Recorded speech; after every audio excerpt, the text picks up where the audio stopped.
Minnesota and their fraud on visas and their programs, 50% of them are fraudulent, which means that wacko Governor Walz either is an idiot or he did it on purpose.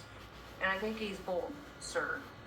He brought people in there illegally that never should have been in this country, said they were somebody that they're not. They said they were married to somebody who was their brother or somebody else. Fraudulent visa applications, signed up for government programs, took hundreds of billions of dollars from the taxpayers, and we're going to remove them and we're going to get our money back. And we're going to, this next year, make sure that we only put people in leadership positions in this country that love this country and have its back. That's what happens when the grown-ups are back in charge, handling problems, enforcing rules, and protecting Americans. And what's Timmy's big strategy? He's going to throw a temper tantrum and whine about how mean everyone is being to him.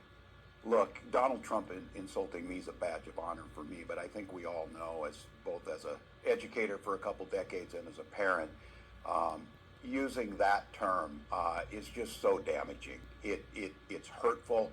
We have fought 3 decades to get this out of our schools. Kids know better than to use it. But look, this is what Donald Trump has done. He's normalized this type of hateful behavior and this type of language. This is pretty rich, coming from the guy who stood on stage and said this. I'm getting called out on this because I called Donald Trump a wannabe dictator. It's because he is. It's because he is. Oh, the governor's being mean and the governor's speaking out on that. Well, maybe it's time for us to be a little meaner. Maybe it's time for us to be a little more fierce. The last few days you woke up thinking there might be news. Just saying. There will be news sometime, just so you know, there will be news. Tim Walz wants everyone to lower the temperature right after he throws gasoline on the fire and strikes a match. Now, speaking of misplaced outrage, let's talk about the latest media freakout over a targeted drone strike on a Venezuelan drug boat. Pete Hegseth spoke to the press today, and boy, did he let them have it. The manufactured outrage over the targeted drone strike on a Venezuelan drug boat is officially taking on water.